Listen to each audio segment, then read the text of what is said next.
और करने देता है तो नकली गीते करो, जैसे पहाड़ों पर चढ़ जाओ, वहाँ दर्शन करके आओ, धक्के खाओ खूब, कोई प्रॉब्लम नहीं। और जब ये सतलोक आश्रम बरवाला की तरफ चलने लगते हैं, 100 बाधाएं पैदा कर देता है, 100 शंकाएं पैदा कर देता है, वहाँ ऐसा कैसा है, ऐसे कैसे है। और वहाँ हम भटका करते थे, कभी मन में शंका नहीं आई कि यहाँ क्यों आए, यहाँ क्या रखा इन पत्थरों में, क्योंकि वो काल प्रेरित थे हम। अब दयाल प्रेरित हो गए, परमात्मा की रजा से हम यहाँ पाएंगे। हमने परमात्मा की रजा को बनाए रखना पड़ेगा। उसकी रजा जब तक रहेगी तब तक रहेगी जब तक आप मर्यादा में रहोगे, परमात्मा के नियम को भंग नहीं करोगे तो उनका आपके साथ एक टच बना रहेगा।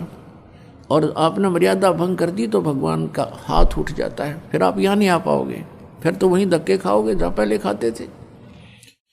तो पुण्यात्माओं, अब गीता जी के अंदर केवल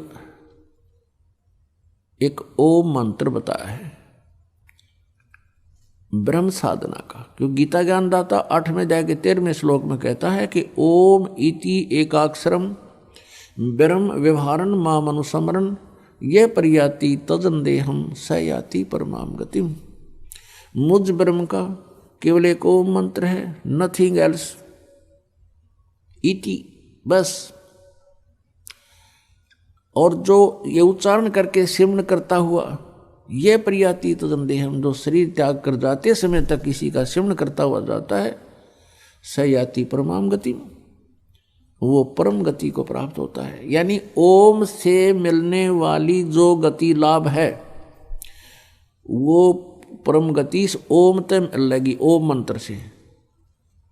और वो क्या है? ब्रह्मलोक प्राप्ति ओम नाम के जाप से, क्योंकि ये ब्रह्म का जाप है, मंत्र है, तो इससे ब्रह्मलोक प्राप्त होगा। और ब्रह्मलोक में गए हुए प्राणी भी पुनः इसमें मृत लोक में आते हैं, जन्म मृत्यु में आते हैं। गीता जी अध्याय नंबर 8 के श्लोक नंबर 16 में। तो इसलिए गीता जी अध्याय नंबर 7 के श्लोक नंबर 18 में गीता ज्ञानदाता अपनी गति को ओम से मिलने वाला जो लाभ है उसको अनुत्तम कहता है, क्योंकि जन्म मृत्यु, गीता ज्ञानदाता कहता अर्जुन तेरे और मेरे बहुत जन्म हो चुके हैं, तू नहीं जानता मैं जानता हूं। गीता जी अध्याय नंबर 4 के श्लोक नंबर 5 और 9 में, गीता जी अध्याय नंबर 2 के श्लोक नंबर 12 में, गीता जी अध्याय नंबर 10 के श्लोक नंबर 2 में गीता ज्ञानदाता स्पष्ट करता है मेरी भी जन्म उत्पत्ति होती है, जन्म होता है, और मेरी मृत्यु भी होती है, और जो मेरे आश्रित प्राणी हैं उनका भी ऐसा ही होगा। अंडरस्टूड है? इसलिए वो कहता है कि यदि तूने पूर्ण मोक्ष चाहिए और परम शांति चाहिए, क्योंकि जब तक जन्म मृत्यु है तो यहाँ तो यही समस्याएं सामने आएंगी, जितनी बार भी जन्म होगा यही प्रैक्टिकल होगा जो आज आपका हो रहा है, यही तरीका होगा। संतान ना हुई तो दुखी, हो गए तो फिर दुखी, कोई मर गया कोई बच गया फिर हाहाकार मची। तो यहाँ कोई जीवन थोड़ा ही है, ना जाने कब दुर्घटना मर जाए, ना जाने कोई ऐसी भयंकर बीमारी हो जाए, ना जाने कोई फ्लड आ जाए, ना जाने कितना भूकंप आ जाए और शाम न सोवे सुबह कोई नहीं पावे। तो यहाँ शांति नहीं हो सकती, जन्म मृत्यु जब तक रहेगी जीव सुखी नहीं हो सकता। एक स्थान ऐसा बताया परमेश्वर ने आकर के स्वयं, अभी तक तो हम स्वर्ग तक की जानकारी रखते थे, जितने भी ऋषि महर्षि थे स्वर्ग से ऊपर नहीं जानते थे। उस परमेश्वर ने आके बताया कि एक परम स्थान है सतलोक, सचखंड, जहाँ जाने के बाद साधक फिर लौट कर कभी नहीं आते। वहाँ जरा मरण नहीं है, जरा माने बुढ़ापा, और मरण में मृत्यु, वहाँ जन्म और मृत्यु नहीं है। तुम वहीं रहा करते थे पहले, अपनी गलती से आप यहाँ आ चुके हो। अब यहाँ से ये काल तुम्हें जाने नहीं देता, मिसगाइड किए हुए है, आपको यहाँ धोखा देकर रोका हुआ है, बाई फोर्स रोका हुआ है, आपसे संतानों उत्पत्ति करवाता है। और जब संतान उत्पत्ति हो जाती है तो हम ये कहते हैं ये मेरा है, ये मेरा है, ये मेरा है। और जब मृत्यु हो जाती है काल कहता चल अब ये मेरा है, अब तू जा धक्के खा कहीं पर। अब जो मनुष्य जीवन से कार्य हमने करना होता है उसको ये नहीं करने देता है, और करने देता है तो नकली गीते करो, जैसे पहाड़ों पर चढ़ जाओ, वहाँ दर्शन करके आओ, धक्के खाओ खूब, कोई प्रॉब्लम नहीं। और जब ये सतलोक आश्रम बरवाला की तरफ चलने लगते हैं, 100 बाधाएं पैदा कर देता है, 100 शंकाएं पैदा कर देता है, वहाँ ऐसा कैसा है, ऐसे कैसे है।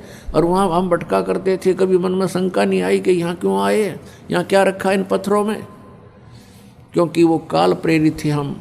अब दयाल प्रेरित हो गए, परमात्मा की रजा से हम यहाँ पाएंगे। हमने परमात्मा की रजा को बनाए रखना पड़ेगा।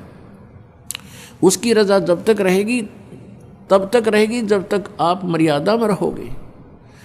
परमात्मा के नियम को भंग नहीं करोगे तो उनका आपके साथ एक टच बना रहेगा, और आपने मर्यादा भंग कर दी तो भगवान का हाथ उठ जाता है, फिर आप यहाँ नहीं आ पाओगे, फिर तो वहीं धक्के खाओगे जहाँ पहले खाते थे।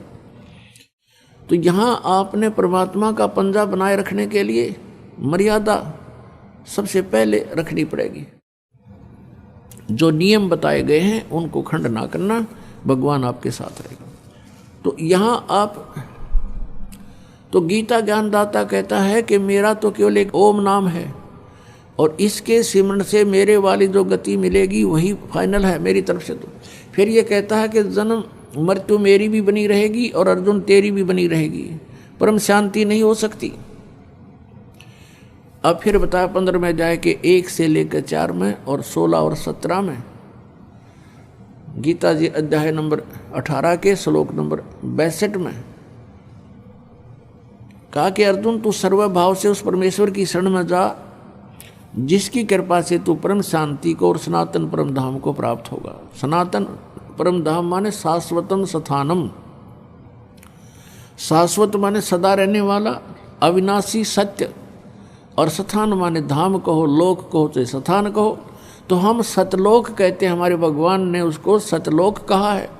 दूसरी भाषा में सचखंड कहते हैं, खंड कहो, द्वीप कहो, लोक कहो, और सत्य माने सच। तो सचखंड कहो, सतलोक कहो, सतपुरुष कहो, सतपुरुष कहो, भाषा भिन्न है। तो वो सतलोक में से परमात्मा स्वयं आए, वहाँ रहते हैं भगवान, और हमारे जो यहाँ नहीं आए हम वहाँ रह गए, हम यहाँ गलती से आ गए, तो वो वहीं रह रहे हैं सभी आत्माएं, पुण्यात्माएं। और जो परमात्मा के इस आदेश का पालन करके सतभक्ति करके वापस चले गए, वो भी वहाँ पर विद्यमान हैं।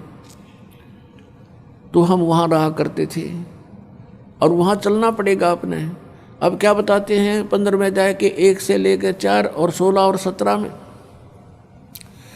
गीता ज्ञानदाता कहता है कि सरपुरुष और अक्षर पुरुष, सरपुरुष ये स्वयं है, अक्षर पुरुष ये परब्रह्म है जो 7 संग ब्रह्मांड का स्वामी है, और सरपुरुष है ये केवल 21 ब्रह्मांड का स्वामी है। और गीता जी अध्याय नंबर 15 के श्लोक नंबर 17 में कहा कि उत्तम पुरुष है तू अन्य परमात्मा इति उदाहरते, ये लोक धर्म आविश्य विभर्ति अवय ईश्वर है। अब सरपुरुष और अक्षर पुरुष जो 15वें अध्याय के 16वें श्लोक में कहा है कि ये तो दोनों नाशवान हैं, इनके अंतर्गत जितने प्राणी हैं वो भी और ये भी। जीवात्मा अलग, वो तो सेपरेट इशू है, वो तो गधे कुत्ते सब के अमर है, वो नहीं मरती। अब फिर कहा कि 15वें अध्याय के 17वें श्लोक में कि उत्तम पुरुष यानी पुरुषोत्तम श्रेष्ठ प्रभु तो कोई और है इन दोनों से, और वही तीनों लोकों में प्रवेश करके सबका धारण पोषण करता है। क्योंकि गीता जी अध्याय नंबर 15 के श्लोक नंबर 1 में कहा कि उल्टा लटका हुआ संसार रूपी वृक्ष है जिसकी ऊपर को जड़ है, नीचे को तीनों गुण रूपी शाखा है। तो ये संसार रूपी वृक्ष की जड़ जो है मूल परमात्मा है, परम अक्षर ब्रह्म है, और मूल से ही पूरे पेड़ को आहार मिलता है। तो यहाँ बताया है कि वो जो मूल रूपी भगवान है वो परम अक्षर ब्रह्म। 8वें अध्याय के प्रथम श्लोक में अर्जुन ने पूछा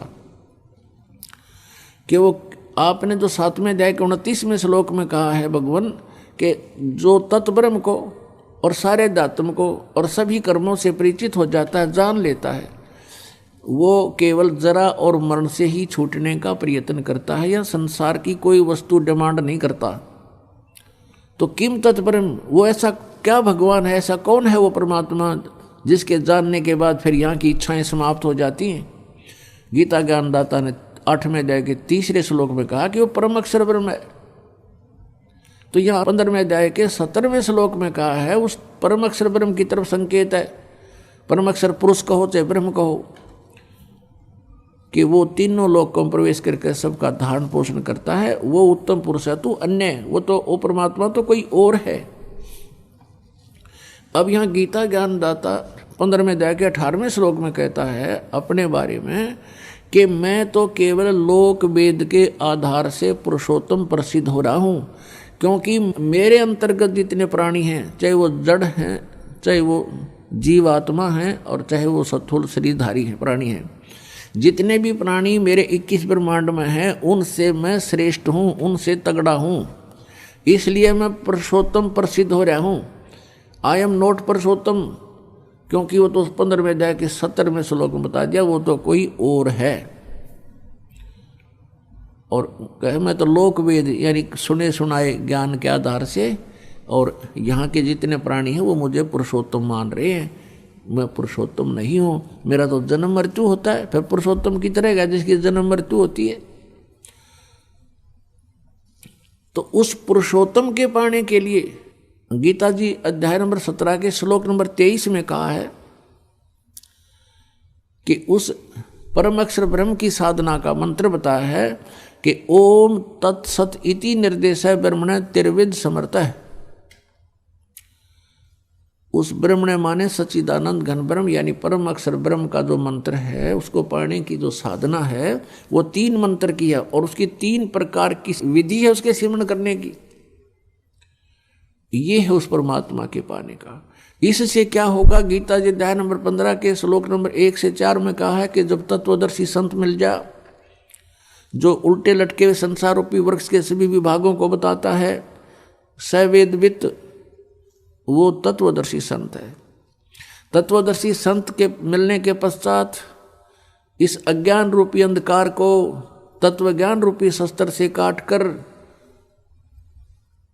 उसके पश्चात परमेश्वर के उस परम पद की खोज करनी चाहिए।